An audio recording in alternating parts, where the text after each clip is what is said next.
Ladies and gentlemen, thank you very much for being here. I firstly want to welcome the members of the media that are here, but also those members of the media that indicated that they would be following this via live streaming on AfriForum's Facebook page. I also want to welcome AfriForum's members that's also watching via live streaming. Spesiale woord van dank vir AfriForum se lede. Dit is AfriForum se 235.000 lede soos jy wat dit vir ons moontlik maak om te veg vir vryheid van spraak, te veg vir menswaardigheid en baie dankie vir die ondersteuning wat ook hierdie aksie waaroor ons vandag praat moontlik maak. I was just indicating that all our activities are funded by AfriForum members, 235,000 of them. So we appreciate the role that they play to make it possible for us to fight for freedom of speech, but also to fight for the protection of the dignity of people. With me, I have Ernst Roots, who is the head of action or policy and action at AfriForum. He will speak the most today. I just want to start off by giving you an indication on what grounds do we base AfriForum's actions. We have a civil rights charter in Afrikaanse burgerregte manifest. Both those documents are available on our website. And the two principles in our civil rights charter that are applicable today is firstly the fact that we believe in the protection of the dignity of all people. And then secondly, that we believe strongly that freedom of expression should be protected. It is a pillar of any democracy. What do we mean by the protection of the dignity of people? We believe in the fact that there should be mutual recognition and respect amongst all communities in our country. That means that we should also think of our own behavior, that when you make statements and when you have actions, that you don't go out to deliberately be hurtful towards anybody. In the same way that you don't want people to make hurtful statements with regard to yourself or with regard to your community, we also say that people should not make hurtful statements towards others. And I think that is simply good manners. And that is how we want to build a future where there is mutual recognition and respect. Of course, the law allows for cases such as defamation or crimen injuria, which is criminal. Defamation is a civil case where you take on people that harm you in a specific way, that tarnishes your name, and also that presents you in a wrong way that is not truthful. So those are the legal protections for the disrespect for the dignity of people, defamation, and crimen injuria. When it comes to freedom of expression, we believe in the constitutional principles of freedom of expression as we find it in section 16 of the Constitution, which is quite clear that you cannot make hateful remarks with regard to people that is aimed at inciting violence, war, or harm. And that is a very critical point. When something is classified as hate speech, it should be harmful towards people. It should be incitement towards harm. And that is where we think it went wrong, because hate speech has been very broadly defined to a point where it infringes on freedom of expression. And as soon as people have the ability to infringe on freedom of expression for political reasons, you are going to not have a good debate in the country. So when we say we're against hurtful remarks, hurtful is of course subjective. In a debate, a political debate, people might say things that are hurtful, and then you can challenge them through your arguments. But as soon as you're going to start using the law to prohibit people from participating in a debate, you're going into a spiral of censorship, you're going into a spiral of bannings, And that is why this is not for us a conflict of these two ideas of dignity and freedom of expression.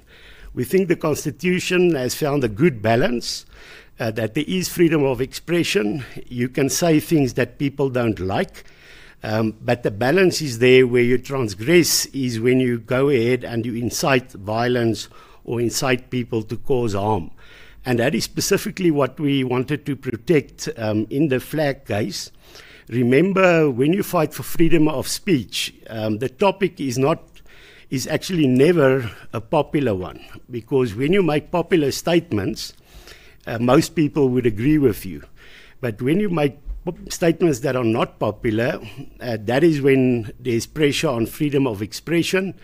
And we believe we should uphold Section 16 of the Constitution, and that is what our case with regard to the flag is about. We think it's a good step forward that the Supreme Court of Appeal has now found that for something to be hate speech, it must be an incitement to cause harm or cause violence or propagate war. We think that is a step forward, and of course we know this now has to be confirmed by the Constitutional Court. You don't have to be a professor in law to realize that. I think that is quite clear. But I think what we are happy about is that this is a move in the right direction, and we hope that the Constitutional Court will indeed confirm the Supreme Court of Appeal judgment in the Kwelani case.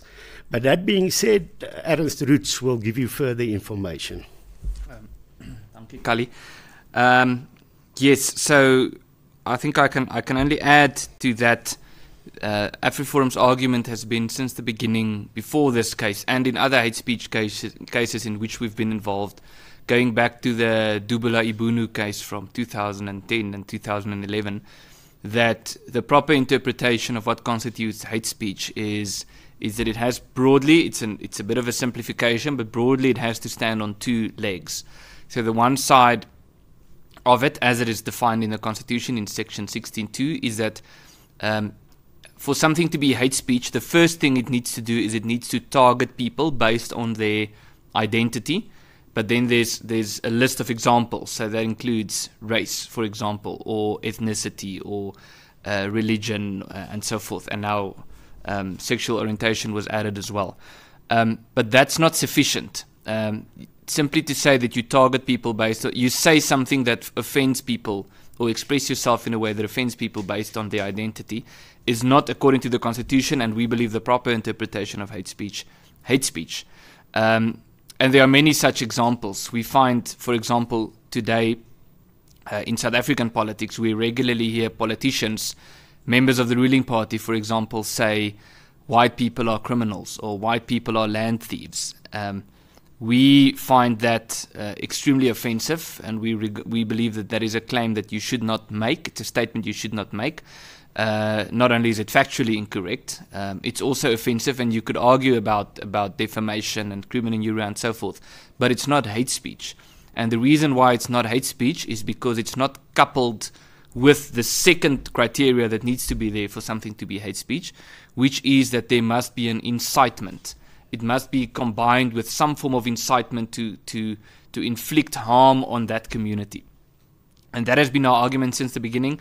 It's been our argument in the flag case since the beginning, and it has been our argument in other cases, which is why we believe this judgment by the Supreme Court of Appeal strengthens our arguments in the flag case, and it doesn't do any detriment to our arguments in other cases, such as our hate speech case against Black First, Land First for their comments about killing white people, because it's clearly coupled with a call to action against people.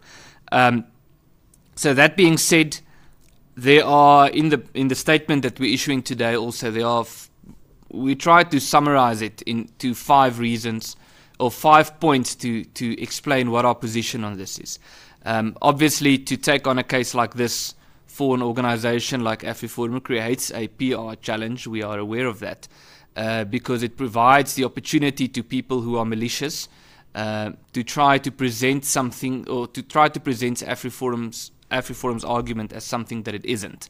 So we see, for example, people reporting or claiming on social media or making statements saying AfriForum is defending the apartheid flag. That is not AfriForum's position. AfriForum's position is AfriForum is defending freedom of expression, and AfriForum is committed to combating hate speech, to combating actual hate speech. But for something to be hate speech, there's a very clear criteria, and we believe that the conclusion by the Equality Court, we believe there's enough reason to file an appeal. And one example from the judgment in the Equality Court was its claim that if you display the flag in the privacy of your home, if you, for example, in your bedroom, if you have a picture of the old South African flag on your bedside table, then according to the judgment, that in itself is hate speech. And steps should be taken against you for doing that. Now you can argue and say, well, yes, people shouldn't have the flag on their bedside table, but the question is then what are the consequences of a judgment like a ruling like this? And we believe it's not a proper application of what constitutes hate speech, because there's no incitement. Unfortunately, we live in a world where we are confronted with things that are offensive on a daily basis, and we need to differentiate between things that are offensive and things that actually constitute some form of incitement to take to or a call to action against a particular group of people. So to summarize our position, the first point is AfriForum has recognized since the beginning that there are people who regard the flag as offensive. It is not something that AfriForum has been arguing against. AfriForum, as Kali has said already, is committed to the promotion of mutual recognition and respect. And that is why AfriForum does not display the flag. You would not see the flag displayed at AfriForum events, despite certain attempts that have been made to try to claim that AfriForum was displaying the flag at the Black Monday protests in 2016. That's not true. AfriForum did not display the flag at those events. Secondly, the point that I've made already is that if something is offensive, it's not sufficient for it to be hate speech. So if it is combined with a message of calling people to action against a particular community, then it could be hate speech. So for example, if you were to display the flag and you make a statement saying we need to take action against this section of our society or this ethnic group or this racial group because of their identity, and you say that while displaying the flag, the combination thereof could be hate speech. But merely displaying it is not sufficient for it to be hate speech. Thirdly, the point here is to stress AfriForum's commitment to freedom of speech, but at the same time to stress AfriForum's commitment to the combating of genuine hate speech. Hate speech is a problem in South Africa, and hate speech is something that should be combated, and AfriForum is part of that fight. But we must draw the line at the right place in terms of when is something an expression of, when is something within the realm of freedom of expression, and when does it become hate speech. And then in the fourth place is a term that is known as the Streisand Effect. I'm sure many of you know the concept. What the Streisand Effect means is it's a phenomena that we see in the world where when you try to convince people not to do something or not to display something, the consequence thereof might just be the opposite. Just the context of why it's called the Streisand Effect is a picture was published in the USA and of a beach line in I almost said South Africa, in I think California somewhere. And what the publisher of that picture didn't know was that one of the houses on that picture was actually the property of Barbara Streisand. And she then took them to court to take down that picture. And the consequence thereof was that before she took them to court, very few people actually saw that picture. And that picture is now, as a result of her trying to ban that picture or trying to prevent it from being published, that picture is now a very famous picture. And we've seen that, unfortunately, with this ruling with the flag as well, where many people have said so, and I'm sure most people would agree that they haven't seen the flag in a very long time. But after the ruling which declared that the display of the flag is hate speech, suddenly people saw the flag all over. So the point here is that what you are aiming or hoping to achieve by banning the display of the flag is not necessarily what you are going to achieve. You are going to achieve the exact opposite.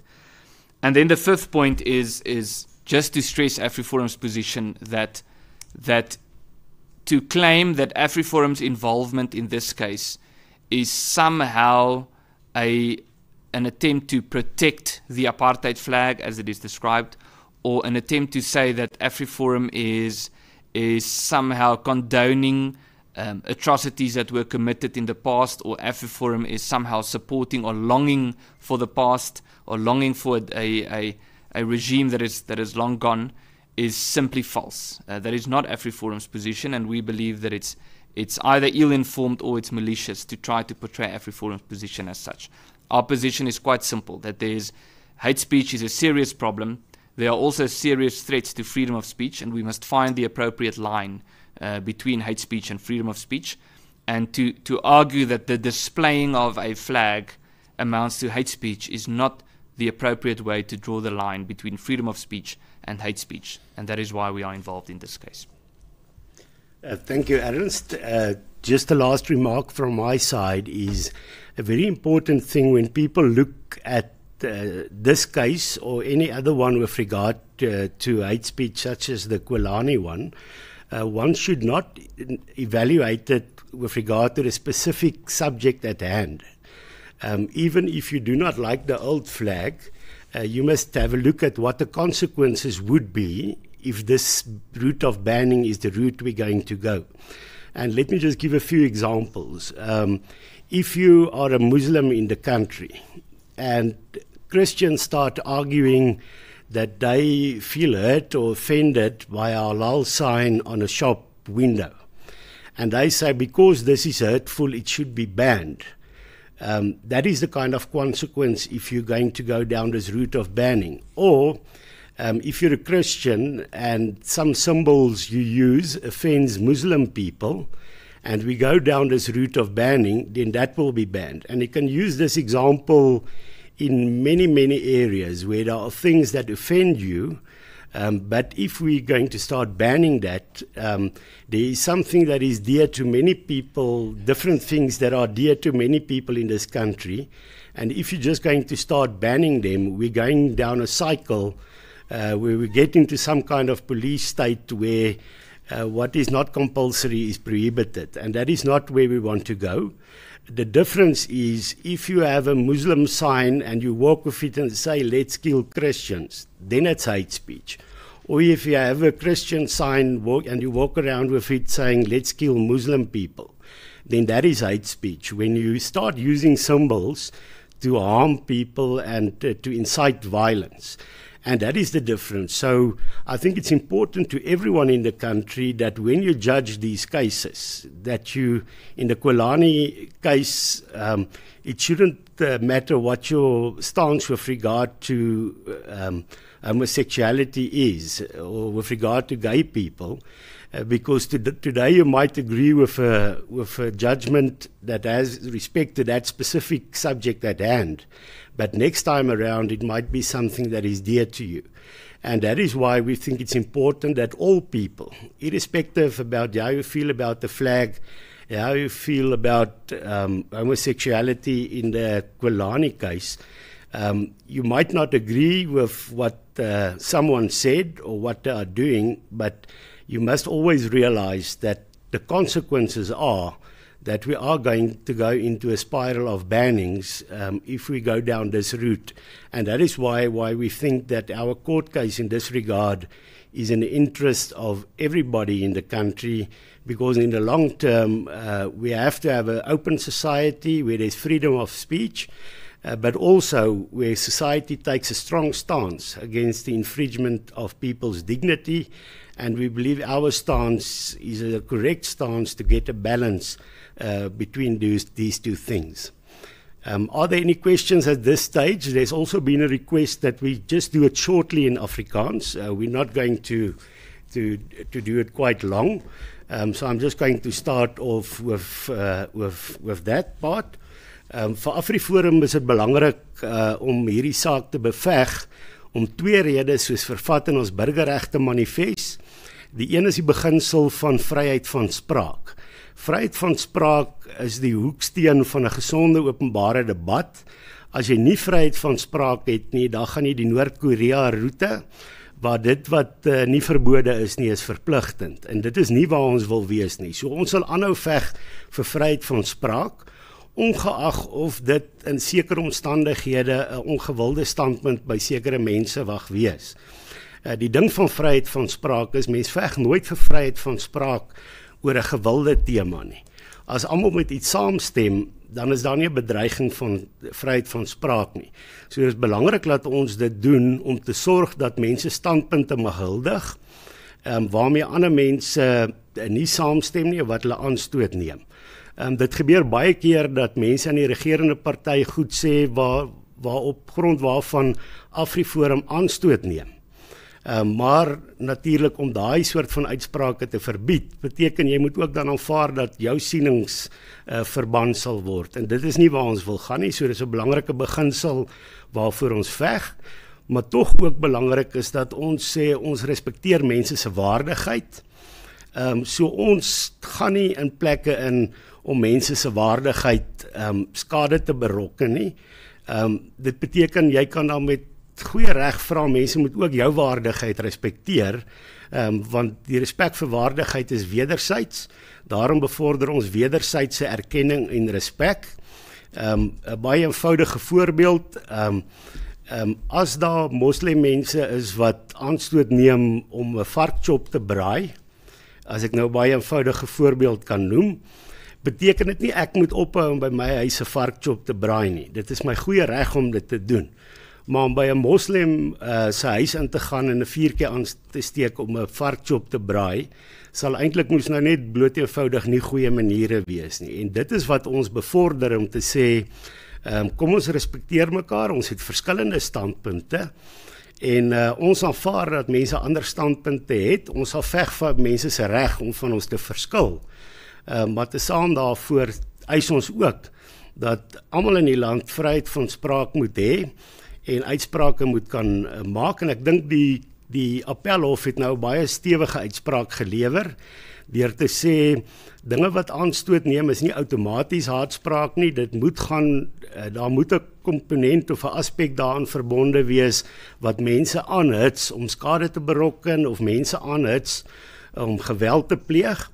En ek dink dis die belangrike konsep. Ons hoop die konstitusionele hof bevestig die appelhof se uitspraak.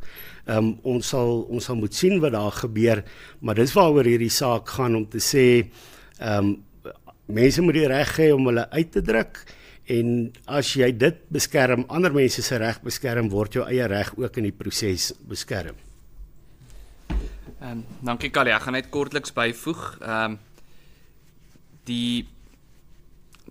Dalk die 5 redes te gee, of die 5 punte wat AfriForum se standpunt oor die saak opsom. Die eerste een is dat AfriForum erkenning gee aan die feit dat die vertoon van die vlag, die 1928 vlag, wat die ou Suid-Afrikaanse vlag is, vir 'n deel van die bevolking aanstoot gee. AfriForum het dit sedert die begin alreeds erken, en dit is nie waaroor hierdie hofsaak gaan nie. Dit is ook die rede waarom AfriForum nie self die vlag vertoon by sy funksies nie. Die tweede punt is die vertoon van die vlag kan slegs op haatspraak neerkom as dit gekombineer word met 'n boodskap wat mense op grond van hul, in hierdie konteks, hul ras of hul etnisiteit teiken, en die boodskap dan ook 'n aanhitsing bevat om daardie groep skade aan te doen. In die afwesigheid van so 'n boodskap is die aanstoot wat die vlag kan gee nie voldoende om dit in terme van die grondwet se bepalinge tot haatspraak te verklaar nie. AfriForum is sterk ten gunste van vryheid van spraak en glo terselfdertyd ook dat daadwerklike haatspraak beveg moet word.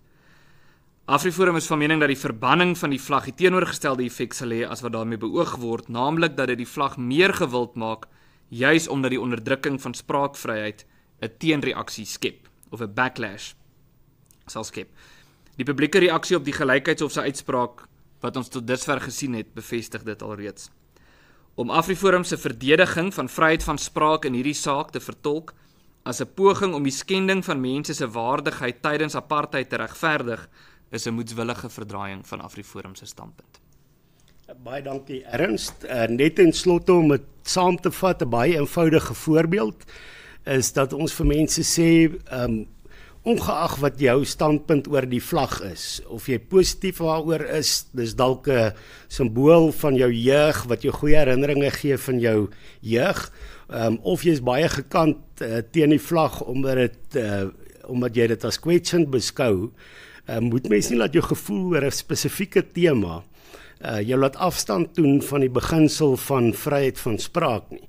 Want hierdie bepaalde tema het dalk nie vandag 'n invloed op jou nie. Maar volgende is daar dalk 'n ander tema waaroor jy sterk voel. Gestel jy's 'n Christen en jy wil 'n Christen simbool vertoon, 'n plakker agter op jou kar sit. En daar kom 'n klomp moslim mense wat sê nee, maar ek neem aanstoot hierdeur, hierdie is haatspraak en dit moet verban word. En jy pas dan dieselfde Mojapelo uitspraak toe daarop, dan sit ons in 'n probleem, want dan begin jy ander simbole ook verban. En dit is natuurlik dieselfde ander kant om ook. As jy simbole wil respekteer wat vir jou belangrik is dit belangrik dat jy ook ander simbole waarmee jy nie saamstem nie, dat jy ook verdraagsaam daarteenoor sal wees, selfs al neem jy ernstig aanstoot. En ek dink dit is die beginsel waaroor ons hier praat, is om te sê, as ons in hierdie roete gaan van verbannings en sensorskap, dan is ons ernstig in die moeilikheid, dit gaan openbare debat nie alter, en ons is vir 'n oop samelewing waar daar vrye vloei is van idees, van sterk debat, waar AfriForum sal aanhou om sterk standpunt in te neem, selfs in gevalle waar ons weet dat mense is wat sterk van ons verskil, maar natuurlik is daar ook sterk standpunte waarmee ons verskil, maar waar ons daardie mense om daardie standpunte te stel, dat ons hulle reg respekteer om dit te doen. En ek dink dis die beginsel van vryheid van spraak waarvoor ons veg, en ons is verbind daartoe om hierdie geveg uit te voer tot in die hoogste hof. Good. Are there any questions? Enige vrae? Okay, good. Because, Aaron still has some English in his tank, so that he can still answer English questions. I've used up all my English, so, but thank you very much for coming. Baie dankie vir julle wat via die internet stroming, is dit stroming, gekyk het, lieflike dag vir julle, en onthou, respekteer mekaar, tree teenoor ander mense op, soos wat jy eis, hulle ook teenoor jou moet optree. Baie dankie.